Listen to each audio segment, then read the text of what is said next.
Previously on Alan Wake, I wrote a horror story that has come true. Thomas Zane did the same in the 70s. You will go no further. If I continue like the Dark Presence wants me to, the story I'm writing won't save Alice. It's a horror story.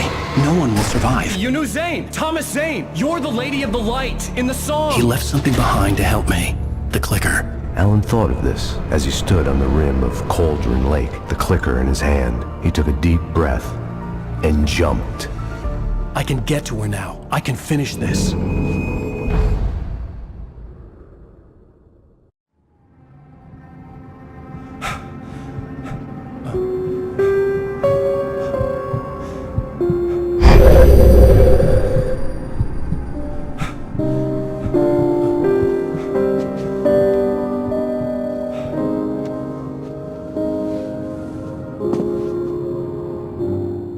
I had a hangover. My head was about to explode and the light hurt my eyes. I needed my sunglasses and painkillers to dull the pain. In one of my finer moments of self-deception, I swore to quit drinking.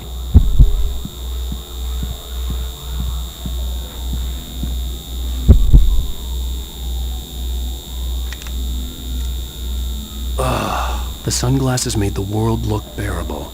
Now I could keep my eyes open without feeling like a vampire in the sun. I wasn't sure I'd make it out there without some painkillers.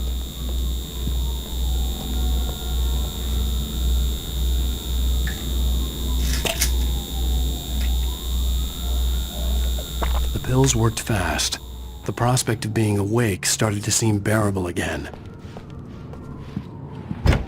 There was a message waiting for me on the machine. You have one new message. Al! Are you still asleep? Wakey, wakey! You should have your show on your TiVo. If Alice wasn't too mad to record it. Yeah, she called me earlier and really chewed me out. Yeah, we went a little overboard last night. But parties are a part of this business. Al, look, I'm saying this as your friend. She's not doing your career any favors by trying to run your life like that, okay? I'll talk to you later, Al. Watch the show!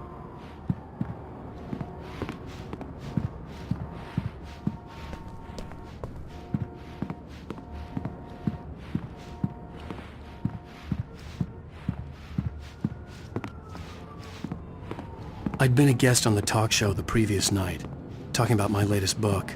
The show was supposed to be waiting for me on our TiVo. Ladies and gentlemen, welcome back to the Harry Gallic Show. Thank you, everybody. We have a great show tonight. I've been talking with the best-selling author Alan Wake about his new book, The Sudden Stop. Yeah, good read. Go buy it. No, it is a good read. Look, I'm gonna be honest here. Is that wise? No, but I'm gonna do it anyway. I got people who give me the lowdown on books. I'm a busy guy. But this one, I actually read from cover to cover. I mean, I'm a big fan. Wow, thanks. Now, this might be a spoiler for those who haven't read the book yet. Based on the sales figures, the 2 people out there who haven't read the book yet. But this last book is all about the death of the main character, the hard-boiled New York detective, Alex Casey. Now, there's been a lot of outrage about this. Why the hell did you kill Casey? What the hell were you thinking, man? Good riddance. No, seriously though, 7 years and 6 books is a long time. He was a gloomy guy to spend all your working hours with, and it was a good run. But it's time to explore new things. My next book will be a departure from the old for me. You selfish bastard, always thinking of yourself. Well, you've certainly given us a lot of entertainment over the years. And now that you mention it, Casey was a gloomy guy. Never had much luck with his love life with the ladies. Was that autobiographical in any way? Yeah, no kidding. Casey's lady friends tended to die on him. With Casey, it was all about his pain. No, nothing autobiographical about that. I'm a happily married man. My wife is my muse. Well, congratulations. That's great to hear. So, how's the publicity tour been treating you? Good, great. But I gotta say, I'm glad to be back home in New York. Well, you've certainly been on the news a lot lately. Lots of parties and, you got into a fight with some paparazzi. Oh, man. Well, that guy was really in my face. I lost my temper. I know that wasn't cool. You are famous for that temper. Well, I did also write several books. Well, your latest novel is called The Sudden Stop, and it's in bookstores now. Go get it. That means the two of you out there who haven't bought it yet. Ladies and gentlemen, that's all we have for you tonight. I want to thank all our guests for the evening. Alan Wake, Sam Lake. Once more, do the face for us, Sam. And our musical guests, Poets of the Fall. Thank you, and good night. At least I'd been funny. I told myself I could live with that. Hey, honey. Did you watch the show? I didn't say anything stupid if that's what you want to know. Okay, Grumpy. You want an aspirin or something? Are you going to start with me about drinking now? You know what? Go back to sleep, Alan.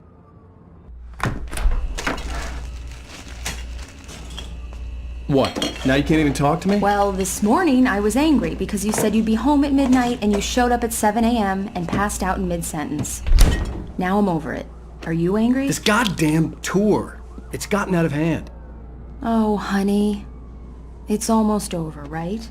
We can get back to normal. Then you can start writing again. I'm sorry, honey. Alan, you're not thinking straight.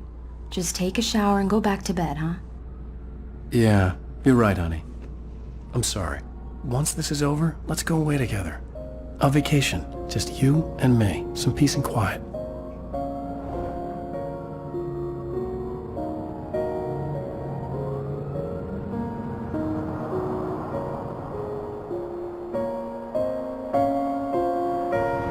Somehow, the clicker was the key to the cabin. I had to return to Cauldron Lake to save Alice.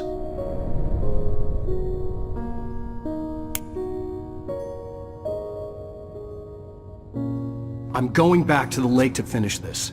I'm going to write an ending to the story in the manuscript on my own terms, to make it all right. Why can't you just write it here? The last page is still in the typewriter. I need to read it first. Everything needs to be just right. Zane tried to cut some corners, and it didn't end well. Okay, ready when you are. I'm sorry, Sarah, but I need to do this alone. Barry, take her gun. Miss Weaver, close the door when I leave.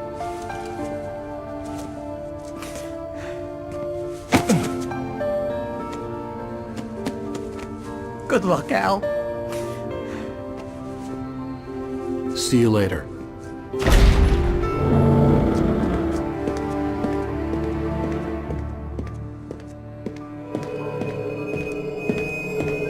When I got out, it was warm and sunny. I'd flicked the switch of the clicker. Had it done this? I didn't stop to question it. I had to take advantage of the sunlight to get to the lake. On Zane's page, I'd stood on the rim of Cauldron Lake, about to use the clicker. That's where I was headed.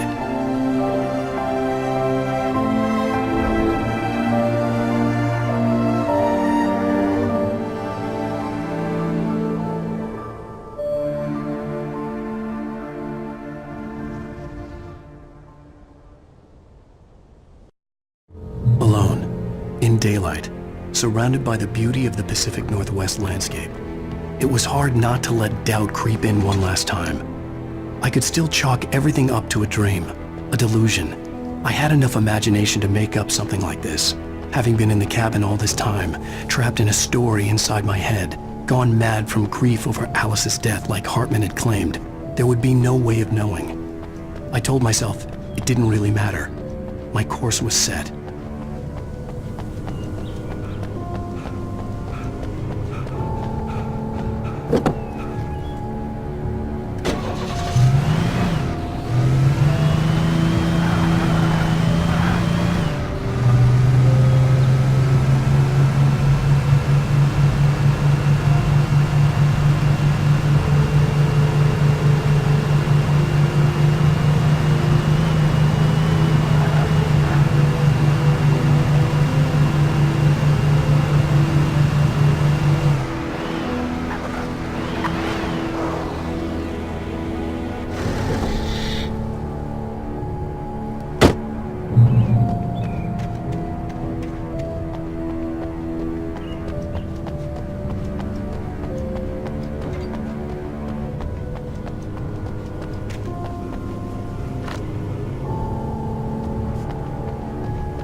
There was a link between us, always would be.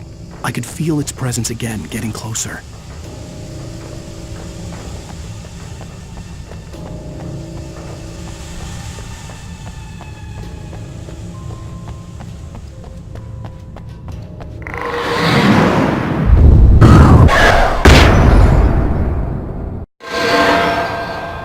I will kill your wife.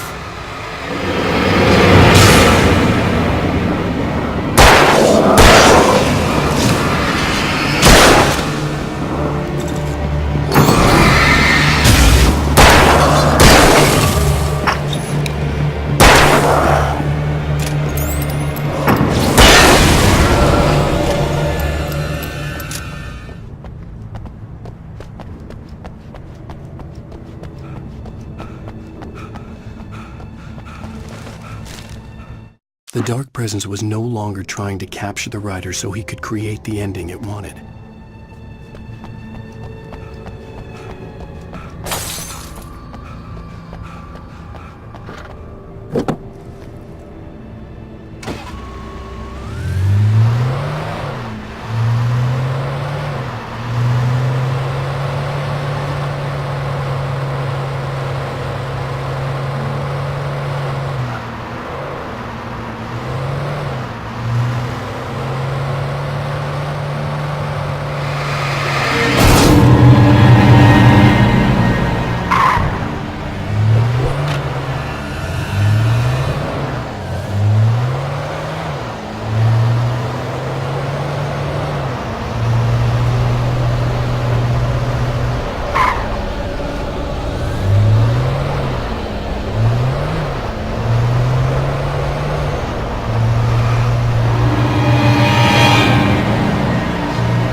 This had obviously been the room where Agent Nightingale had stayed when he hadn't been busy harassing me.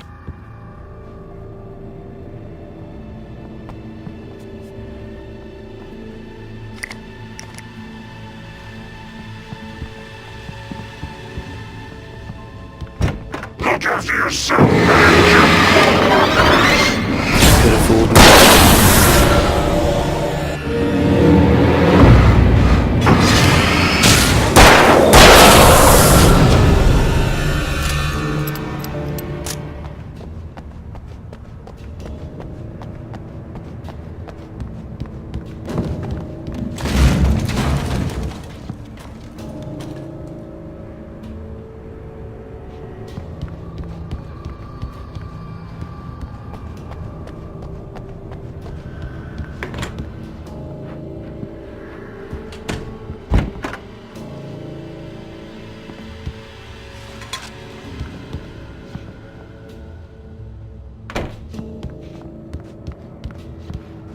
Based on the signature in the motel register, Agent Nightingale had stayed here, in room number 2.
The bottom of Cauldron Lake was a graveyard of things the lake